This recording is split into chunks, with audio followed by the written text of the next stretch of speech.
Hello दोस्तों, नमस्कार आप सभी का हमारे चैनल पर। हेलो दोस्तों, आज हम जानने वाले हैं मेष राशि वालों का सितंबर माह का राशिफल। स्वास्थ्य, यह महीना स्वास्थ्य के दृष्टिकोण से थोड़ा कमजोर रहने की संभावना दिखाई दे रही है। राशि स्वामी मंगल तो तीसरे भाव में रहकर आपको भरपूर साहस और पराक्रम प्रदान करेंगे और आपके स्वास्थ्य समस्याओं में कमी प्रदान करेंगे। लेकिन दूसरे और सातवें भाव के स्वामी शुक्र महाराज छठे भाव में अपनी नीच राशि कन्या में केतु के साथ विराजमान रहेंगे और उन पर मंगल और बृहस्पति की दृष्टि होगी, जिससे आपको पेट से संबंधित समस्याएं और जिन जातकों को मधुमेह की समस्या है उन्हें ज्यादा परेशानियों का सामना करना पड़ सकता है। अपने स्वास्थ्य और अपने खान पान पर बराबर ध्यान दें। यदि आपकी कोई दवाई चल रही है तो उसे नियमित समय पर लेते रहें और भरपूर परहेज करें। इसी से आप इन समस्याओं से निकल पाएंगे। महीने के उत्तरार्ध में शुक्र यहाँ से निकल जाएंगे तो समस्याओं में कमी आएगी, लेकिन सूर्य और बुध भी छठे भाव में आकर राहु केतु के प्रभाव में पीड़ित अवस्था में होंगे। इसलिए इस पूरे महीने आपको अपने स्वास्थ्य पर ध्यान देना होगा। तो चलिए दोस्तों, जानते हैं अब करियर के बारे में। कैसा रहने वाला है आपका सितंबर माह में करियर। दोस्तों, करियर की दृष्टिकोण से यह महीना आपके लिए महत्वपूर्ण साबित हो सकता है। फिर भी आपको एक बात के लिए तैयार रहना होगा। दसम भाव में स्वामी शनि महाराज वक्री अवस्था में एकादश भाव में विराजमान है और उन पर सूर्य देव की पंचम भाव से पूर्ण दृष्टि रहेगी। इसके परिणाम स्वरूप आपको अपने कार्य क्षेत्र में कठिन चुनौतियों का सामना करना पड़ सकता है। कठिन मेहनत भी करनी पड़ेगी। यह समय बहुत ज्यादा मेहनत का होगा, इसलिए आपको डटकर मेहनत करनी है, तभी आप समस्याओं से बाहर निकल पाएंगे।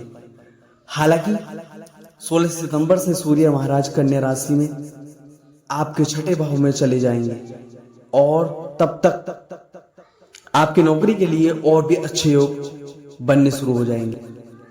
महीने के पूर्वार्ध में सूर्य महाराज शनि से और उत्तरार्ध में राहु के प्रभाव से कुछ हद तक पीड़ित भी हो सकते हैं। इसलिए कार्य क्षेत्र में सावधानी रखनी अपेक्षित होगी। किसी के भी कहे सुनने में ना आए और अपनी तरफ से किसी के भी बारे में ज्यादा बोलने से बचे। कार्य क्षेत्र में सहकर्मियों का व्यवहार आपके लिए मिला जुला रहेगा। कुछ आपकी मदद करेंगे तो कुछ आपकी जड़ें खोदने का काम करेंगे। इसलिए थोड़ी सावधानी रखकर आप इन समस्याओं से बच सकते हैं। यदि आप कोई व्यापार करते हैं तो महीने का पूर्वार्ध कुछ कमजोर रह सकता है।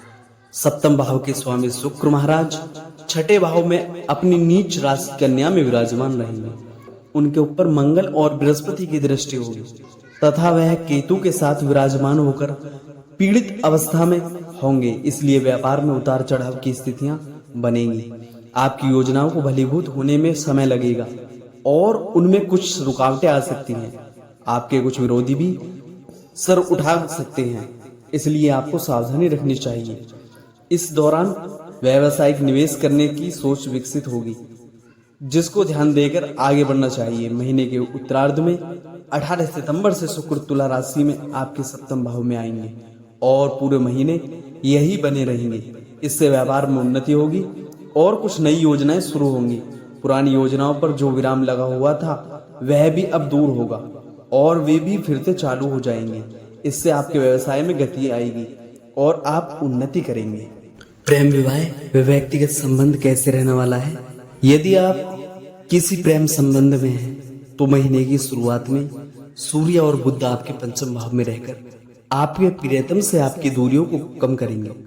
आपको आपसी तालमेल बेहतर बनेगा। आप अपनी बातों को खुलकर अपने प्रियतम से कह पाएंगे। लेकिन शनि महाराज वक्री दृष्टि में पंचम भाव को देखेंगे, जिससे किसी की नजर आपके प्यार को लग सकती है। इसलिए प्यार के मामले में थोड़ी नरमी रखें और अपने प्रियतम से थोड़ा कम मिले, या मिले भी तो लोगों को न बताएं, क्योंकि ज्यादा लोगों को पता चलने से आपके रिश्ते में तनाव बढ़ सकता है। महीने के उत्तरार्ध में जब सूर्य कन्या राशि में 16 सितंबर को छठे भाव में चले जाएंगे, तब परिस्थितियां और बिगड़ सकती हैं और एक दूसरे से कहासुनी हो सकती है। फिर बुध महाराज 23 तारीख को आपके छठे भाव में चले जाएंगे, जहां पर सूर्य भी विराजमान होंगे। तो इस स्थिति में हल्का सा सुधार होगा, लेकिन आप कोई भी ऐसा काम ना करें जिससे समाज में आपको अपमान सहना पड़े। आपसी समन्वय को बेहतर बनाएं और अपने रिश्ते में मर्यादित बने रहें। इसी से आपका रिश्ता बेहतर चल पाएगा। विवाहित जातकों की बात करें तो सप्तम भाव के स्वामी शुक्र महाराज महीने की पूर्वार्ध में पीड़ित अवस्था में छठे भाव में होंगे, जो आपके वैवाहिक जीवन के लिए अनुकूल नहीं कहा जा सकता, और इससे आप दोनों के बीच तालमेल का अभाव रहेगा। रिश्ते में गर्मागर्मी बनी रहेगी और एक दूसरे को समझ पाने में भी समस्या होगी। इसका असर आपके पारिवारिक संबंधों पर पड़ेगा। लेकिन 18 सितंबर को शुक्र तुला राशि में आपके सप्तम भाव में लौट आएंगे, जिससे इन परिस्थितियों में सुधार आने लगेगा और आप अपने जीवन साथी से अपनी समस्याओं को दूर करने की बराबर कोशिश करते रहेंगे और अपने वैवाहिक जीवन को और बेहतर बनाने की दिशा में प्रयास करेंगे। संभव हो तो उनके लिए कुछ नए उपहार खरीद कर ला सकते हैं या उनके साथ कहीं बाहर जाकर कुछ समय बिताएं। इससे आपका रिश्ता और बेहतर बनेगा। आपके लिए इस महीने में सलाह क्या दी जाती है? सलाह, आपको प्रतिदिन सूर्य को तांबे के पात्र से अर्घ देना चाहिए। अर्घ वाले जल में हल्दी लगे पीले चावल जरूर डालें। बृहस्पतिवार के दिन केले के वृक्ष की पूजा करें।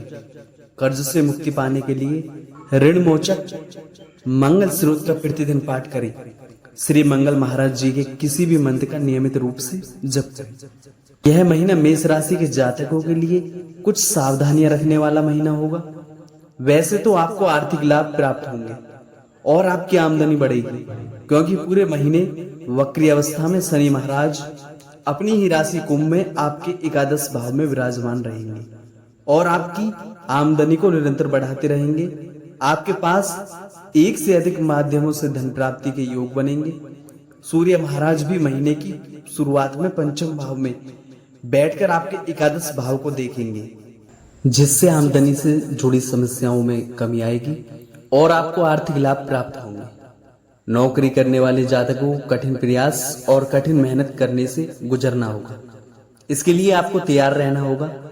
व्यापार करने वाले जातकों के लिए महीने की शुरुआत कुछ कमजोर रहेगी, क्योंकि सप्तम भाव के स्वामी शुक्र महाराज भी छठे भाव में राहु और केतु के प्रभाव में रहेंगे और उन पर मंगल महाराज तथा बृहस्पति देव की दृष्टि भी होगी। लेकिन 18 सितंबर से शुक्र अपनी ही राशि तुला में आपके सप्तम भाव में प्रवेश कर जाएंगे, जिससे व्यापार में जुड़ी समस्याओं में कमी आएगी।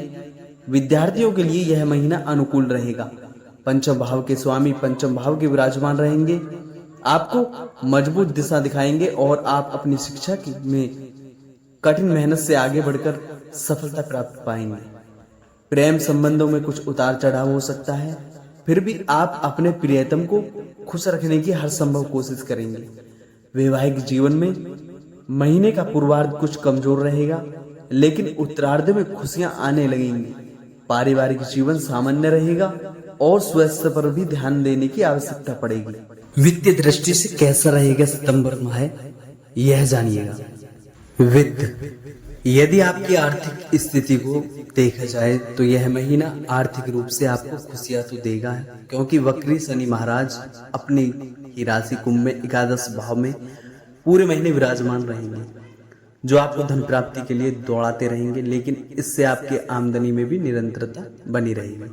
आपकी दैनिक आमदनी भी अच्छी रहेगी और आमदनी में कोई कमी नहीं आएगी। पंचम भाव में बैठे सूर्य महाराज भी अपनी राशि में रहेंगे और आपको आर्थिक लाभ प्रदान करेंगे। सरकारी क्षेत्र में भी आपको लाभ प्राप्त हो सकता है। यह समय आपकी आर्थिक उन्नति को बढ़ावा देने वाला होगा। लेकिन द्वादश भाव में पूरे महीने राहु की उपस्थिति होना आपके खर्चों का भी योग लगातार बनाए रखेगा। ऊपर से शुक्र भी महीने के पूर्वार्ध में छठे भाव में ही होंगे, जिससे खर्च भी लगातार बने रहेंगे। महीने के उत्तरार्ध में 16 सितंबर को सूर्य और 23 सितंबर को बुध के बीच छठे भाव में आकर द्वादश भाव को देखने से आपके खर्चों में तेजी और आने की संभावना बनेगी। इसलिए आपकी आमदनी तो भले ही बेहतर हो, लेकिन खर्च बहुत तेज गति से बढ़ेंगे, जिन पर नियंत्रण रखना आपके लिए बहुत आवश्यक होगा, अन्यथा आर्थिक चुनौतियों का आपको परेशान हो सकते हैं। तो चलिए अब जान लेते हैं मित्र और परिवार के बारे में। कैसा रहेगा मित्र और परिवार? मित्र एवं परिवार, यह महीना पारिवारिक तौर पर सामान्य रहने की संभावना दिखाई दे रही है। दूसरे भाव के स्वामी शुक्र महाराज महीने की शुरुआत में छठे भाव में पीड़ित अवस्था में रहेंगे, जिससे पारिवारिक जीवन में कुछ समस्याएं आ सकती हैं। कुछ संपत्ति या कुटुंबीय विवाद आपको परेशानी दे सकते हैं, लेकिन देवगुरु बृहस्पति दूसरे भाव में रहकर इन समस्याओं से बाहर निकलने का रास्ता भी दिखाते रहेंगे। महीने की शुरुआत में पारिवारिक जीवन में थोड़ा तनाव ही रहेगा, लेकिन उत्तरार्ध में चुनौतियां कम होंगी और स्थितियों में सुधार आने लगेगा। महीने के पूर्वार्ध में आपकी माताजी की सेहत भी बिगड़ सकती है, इसलिए उनकी सेहत का बराबर ध्यान रखें। हालांकि महीने के उत्तरार्ध में उनकी सेहत में सुधार होगा और घर का माहौल भी हल्का हो जाएगा। आपके भाइयों से कुछ कहा-सुनी हो सकती है, लेकिन समय के साथ वह आपकी मदद ही करेंगे, इसलिए उन पर विश्वास रखें और आप भी यथासंभव उनकी सहायता करते रहें। इससे आपके बीच अच्छा सामंजस्य बना रहेगा, जो परिवार की बेहतरी के लिए बेहद जरूरी होगा। दोस्तों, मैं विदा लेना चाहूंगा। आज की वीडियो में सिर्फ इतना ही, और आगे भी ऐसे ही हमारी और राशि जानने के लिए अपनी हमारे साथ बने रहिए। और चैनल पर अगर नए हैं तो चैनल को सब्सक्राइब कर ले, और वीडियो अगर अच्छी लगी हो तो वीडियो को लाइक कर दे। जय श्री कृष्ण मित्रों, राधे राधे, जय श्री राम।